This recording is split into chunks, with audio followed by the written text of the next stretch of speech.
buenas tardes para todos los que están conectados y para esta sesión coordinada de manera sincrónica a los efectos de dar continuidad a la materia de derecho de hidrocarburos. Ya tuvimos anteriormente alguna oportunidad para hablar de lo que son el derecho. Buenas tardes, bienvenida. Para hablar de lo que son los derechos de la materia de derecho de hidrocarburos, ¿sí? Bueno, anteriormente estuvimos conversando eh, un poco sobre las fuentes del derecho.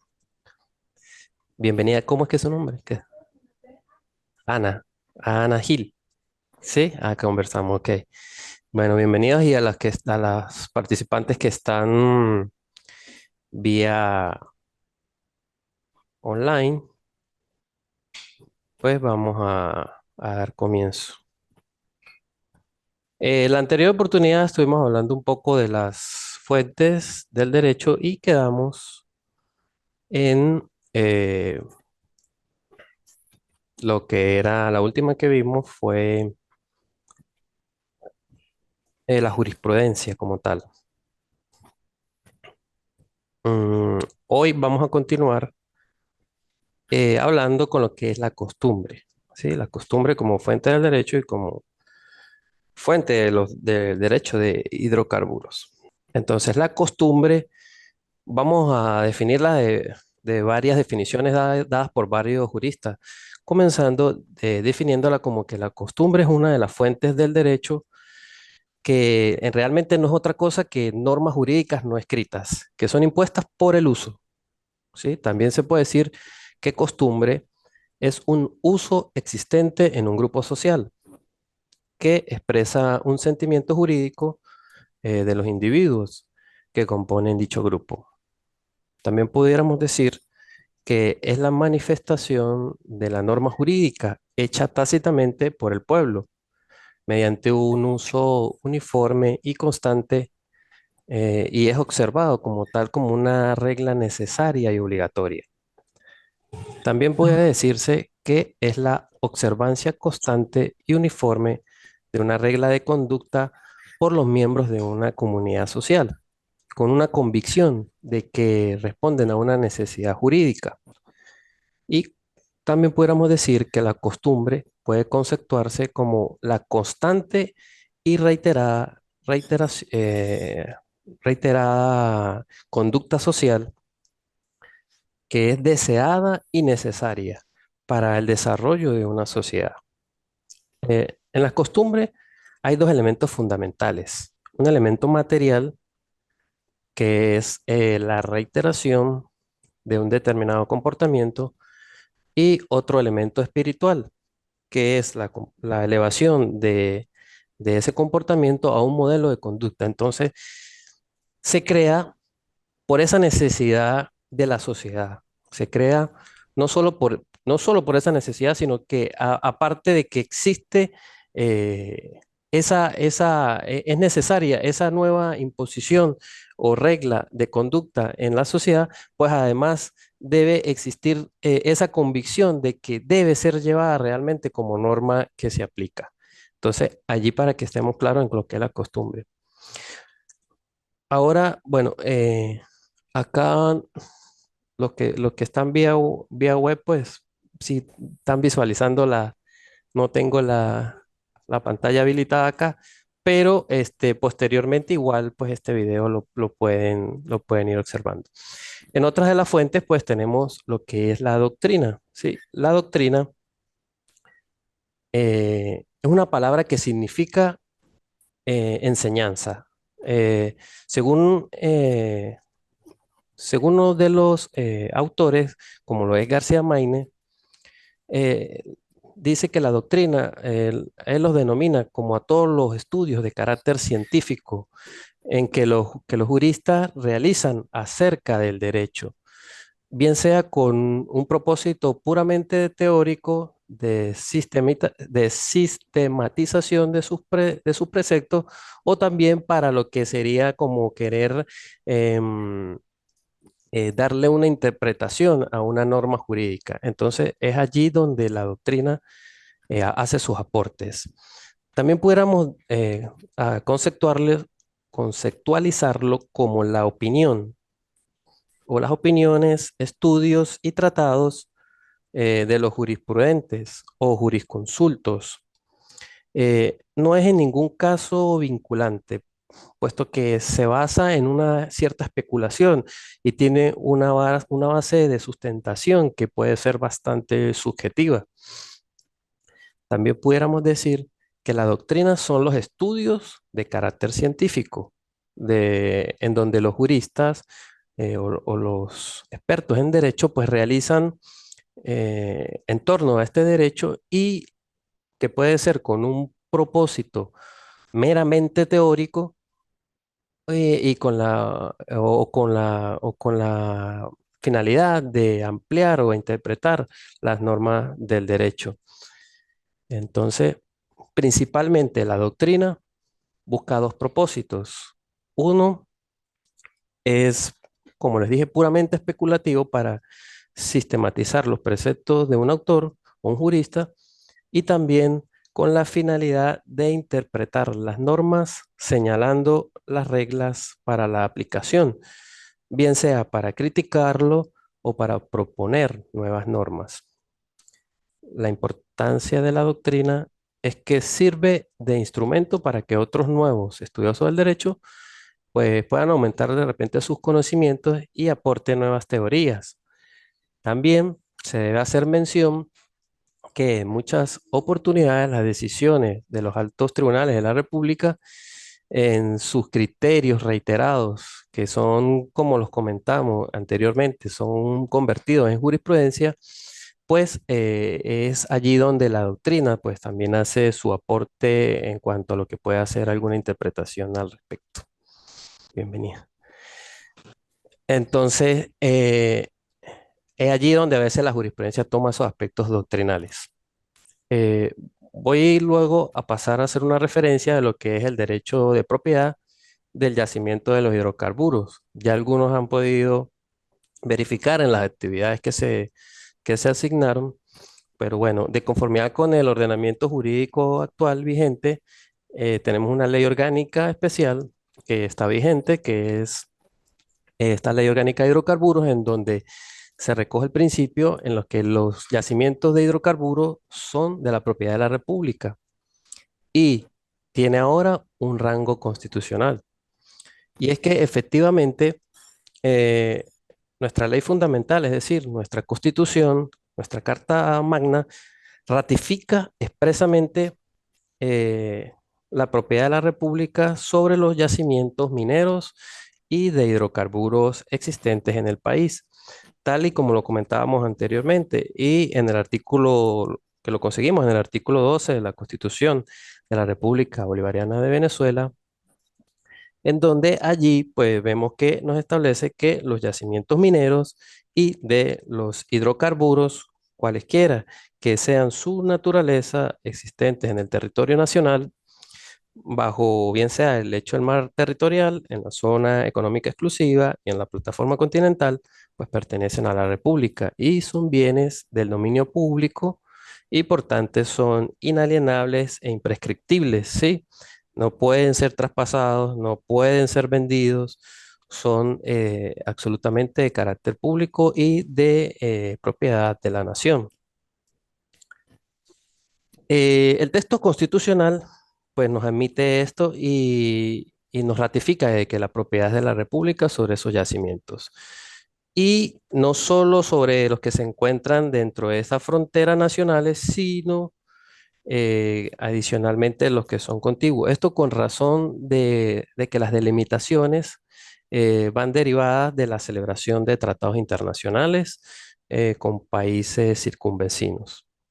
Con este principio de propiedad de la República sobre los yacimientos de hidrocarburos se derivan importantes consecuencias, como son las que del Estado puede explotar directamente esos recursos, regular su explotación y que esas actividades sean realizadas por otras personas el Estado tiene el derecho de obtener la participación o regalía sobre ese recurso que fue explotado realmente por ese tercero.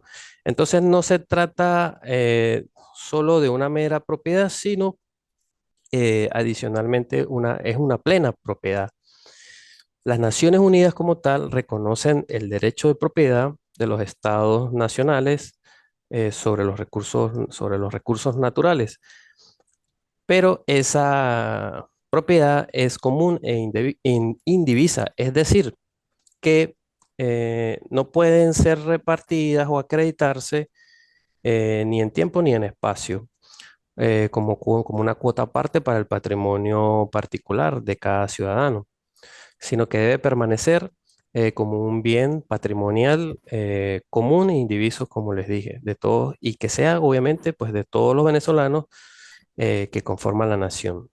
Aparte de ello, quiero hacer una mención que está en la ley Vicente, en la ley vigente, en los casos cuando un yacimiento de hidrocarburos se encuentre o forme parte del dominio con países limítrofes, cuando sea la explotación de estos hidrocarburos, estos no podrán realizarse sin la previa realización de un convenio de unificación con esos países limítrofes. Y a falta de un acuerdo oportuno, el Ejecutivo Nacional adoptará medidas necesarias para salvaguardar los intereses de la República, incluyendo entre esas opciones la revocación al derecho de explotación de esas áreas. Entonces, eso a grosso modo es lo que es el derecho de propiedad del yacimiento de hidrocarburos en la legislación actual del país. Eh, Luego vamos a ver, aunque ya algunos pues han hecho algunos aportes en cuanto a las asignaciones que se indicaron, vamos a pasar a hablar un poco de la unidad número 2 referido al proceso industrial petrolero. Y vamos a iniciar con lo que es la definición del petróleo. Y decimos entonces que el petróleo viene de la palabra petroleum, que significa aceite de piedra, ¿sí? En sí es un aceite mineral natural constituido por una mezcla de hidrocarburos y otros elementos en menor cantidad. Su definición científica es que es un conjunto de compuestos químicos complejos cuya composición principal es hidrógeno y carbono. Y en menor cantidad contiene también azufre, nitrógeno y oxígeno. El petróleo es una sustancia combustible negra y viscosa que es líquida a temperatura y presión normal.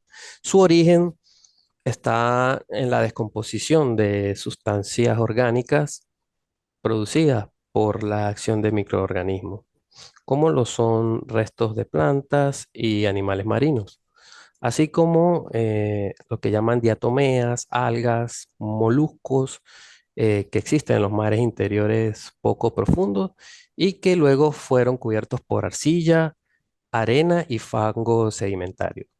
Sumado a esto, al incremento de la temperatura por el enterramiento de todos estos compuestos y por el transcurso del tiempo, es decir, de millones y millones de años, pues se considera que es un recurso fósil no renovable, ¿sí? Por la cantidad de tiempo.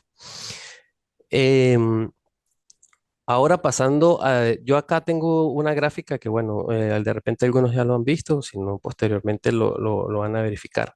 Pero vamos a hablar de lo que es la definición del gas. Y se dice que el gas es todo fluido aeriforme a presión y temperatura ordinaria. Entonces, es un carburo de hidrógeno con mezcla de otros gases que se obtiene por la destilación en vasos cerrados del carbón de piedra y se emplea comúnmente para lo que es la calefacción, para obtener la fuerza motriz, entre otros muchos usos que tiene. Entonces el gas es una mezcla de compuestos de hidrógeno y carbono, así como de pequeñas cantidades de compuestos no hidrocarburos que están en fase del estado gaseoso o que están en solución con el petróleo crudo que existen en los yacimientos. La molécula del gas natural está compuesta por un átomo de carbono y cuatro de carbono, cuatro de oxígeno. Está compuesto por los cuatro primeros hidrocarburos existentes en la serie parafina, especialmente anhídrido carbónico, monóxido de carbono, nitrógeno, hidrógeno, helio y en ocasiones otros gases como el ácido sulfhídrico. Para explotar todos esos yacimientos del gas natural es preciso perforar las capas superiores de la roca, bien sea arena, y donde puede de esa forma precipitar el gas hacia la superficie. Estas perforaciones de pozos de gas es similar a la de los pozos de petróleo, destacando que en el caso de la gasolina, pudiera obtenerse por síntesis a través del gas natural. Bueno, esto para dar una pequeña referencia a de dónde viene todo, ¿no? Para luego sí entrar más en materia del derecho. Aquí adicionalmente, pues, como les comentaba, existe una pequeña gráfica en donde se evidencia cómo se encuentra en el subsuelo estos hidrocarburos. Y allí vemos que por encima de lo que es el petróleo siempre está el gas natural, rodeado de esa roca permeable y el petróleo rodeado entre el agua y esa roca impermeable. Esto como a los efectos de ver un poco e ilustrar cómo están correlacionados estos dos hidrocarburos importantes. Eh, Luego vamos a ver en esa unidad, bueno, se solicitan que forman parte de la investigación que ya fueron presentadas en cuanto a lo que es la exploración, explotación, transporte, almacenamiento, refinación, también la comercialización y lo que es su característica. Bueno, esto fue parte de la primera evaluación, ¿sí? Em, Hablando un poco de lo que es ese proceso industrial petrolero, pues también existe eh, una, una gráfica en la que se ve que estos procesos de la industria petrolera, pues consta en primera instancia de una inversión muy alta. Inversión desde el punto de vista financiero, que en primera instancia solventa esa etapa de preproducción. Esa puede resultar en que puede conseguirse o no, porque bueno, siempre es un azar en cuanto al momento de la exploración, ¿no? En el proceso de la industria petrolera se componen principalmente dos etapas, una que es la etapa de producción y la de preproducción. En esta primera etapa de preproducción se dan tres principales procesos, y dependiendo, pues se pasaría a la segunda etapa. Esas tres etapas son una etapa de prospección, uno de adquisición y otro de exploración. El primero de ellos, el de prospección, se realiza en la búsqueda a gran escala de áreas ricas en hidrocarburos. El término hidrocarburos es sinónimo de petróleo, ya que este es la combinación del hidrógeno con carbono y luego en la etapa de adquisición se realiza la obtención de un derecho a explorar. Explorar y explotar un área donde está una determinada concesión y el pago de determinados derechos. Y luego en el último proceso de esta parte es la exploración en donde se perfora hasta determinado punto del suelo y poder determinar la existencia de reservas probables y también decidir si se sigue allí en ese proceso, determinadamente de lo que se consiga, o se desiste y bueno, esto forma parte de los primeros procesos en este proceso de producción. Una vez que ese proceso de preproducción me indica que sí se debe continuar, pues entonces pasamos a los procesos de esa etapa de producción. que son dos, una etapa del desarrollo y una etapa de producción. En el desarrollo, pues en ese primer proceso de esa etapa de producción es un proceso intermedio entre la etapa de preproducción y de la producción, pues en esta se determinan las reservas probadas para pasar recién a una etapa de producción. Y luego ya en esa etapa de producción, que es ese segundo proceso de la etapa de producción como tal, pues desde un enfoque contable, la producción termina en lo que sería eh, esa explotación de los, del hidrocarburo y luego si pasara a esa explotación del mismo. Luego vemos eh, lo que es el proceso refinatorio del petróleo.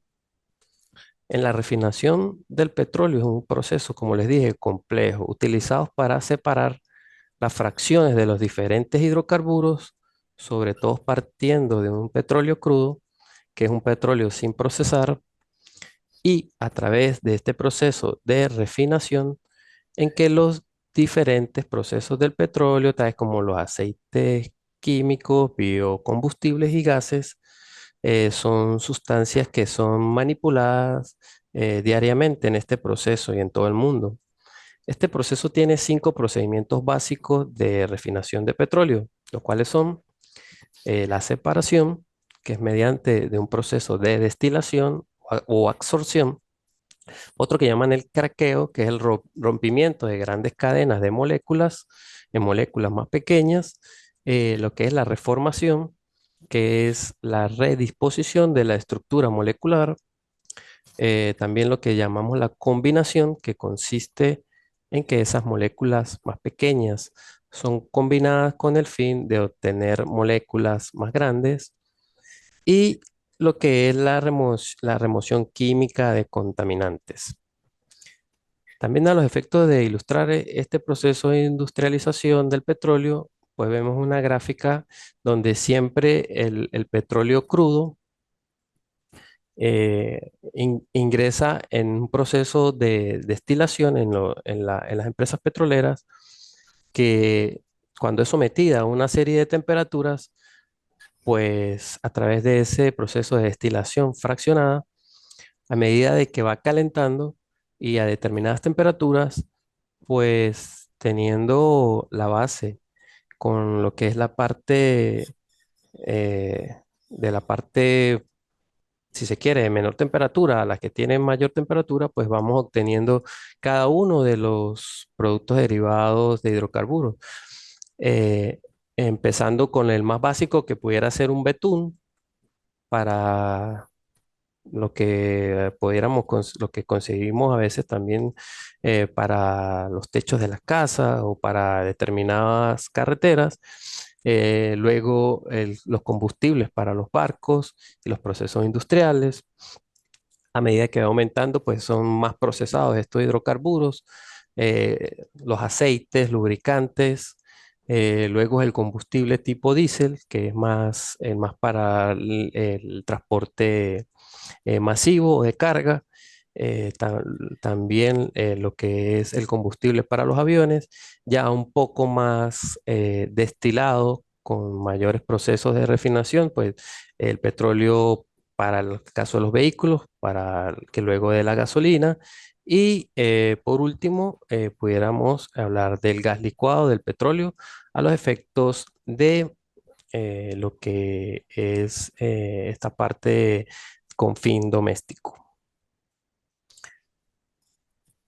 Bueno, esto para hablar un poco de esta, si se quiere, un poco introductoria de estos temas de los hidrocarburos, ¿sí? Vamos a ahora, empezamos hablando primero de las fuentes porque habíamos quedado un poco cortados en la anterior clase. Bueno, fue una parte de que hablamos de las fuentes, hoy continuamos con otra parte de las fuentes, luego pasamos un poco a lo que esa parte introductoria de lo que son los hidrocarburos. Ahora vamos a hablar un poco de lo que es el...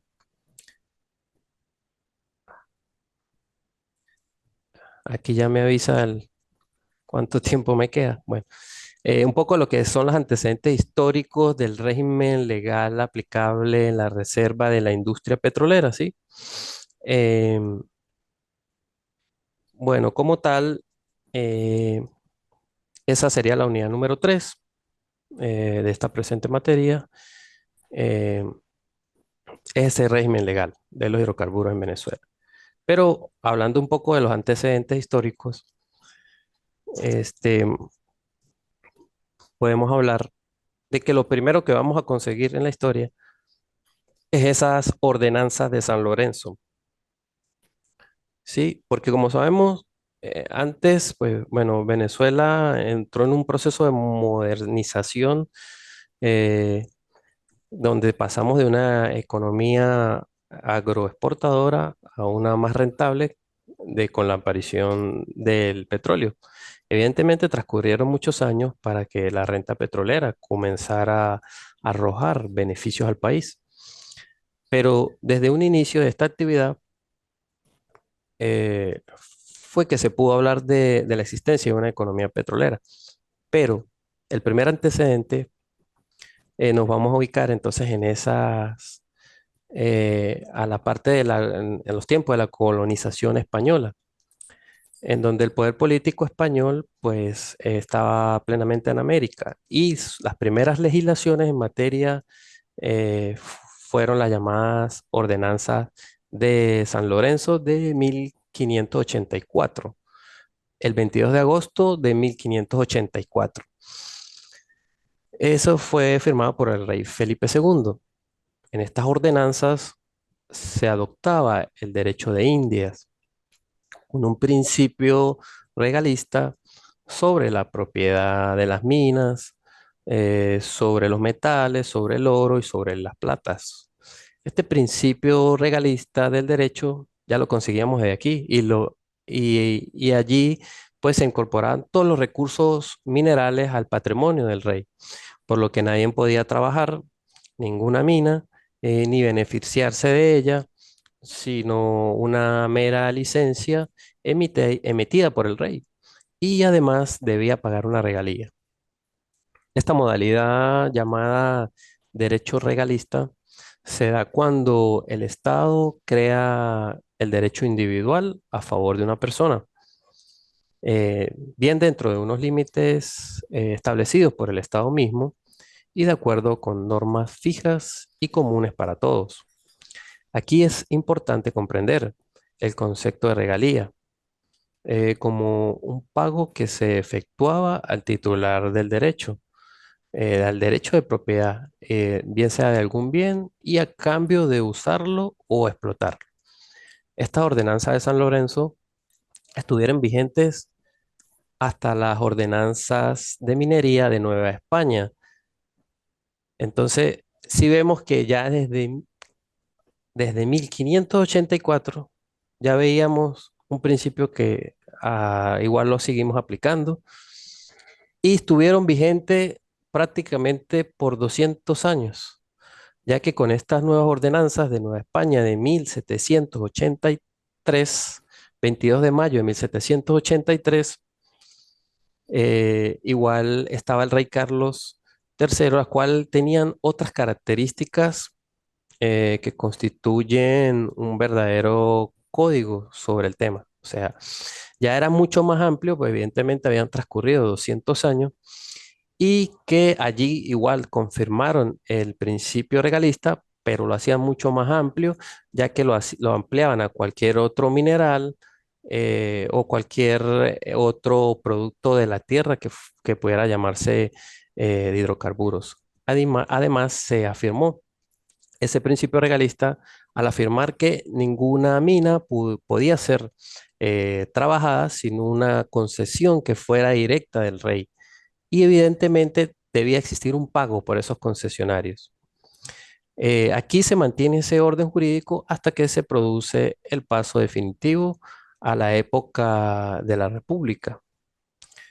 Eh, ya en plena organización de la República, Nuestro libertador Simón Bolívar entiende la importancia de traspasar lo que era traspasar esa propiedad supuesta del rey a lo que realmente es la propiedad de la nación.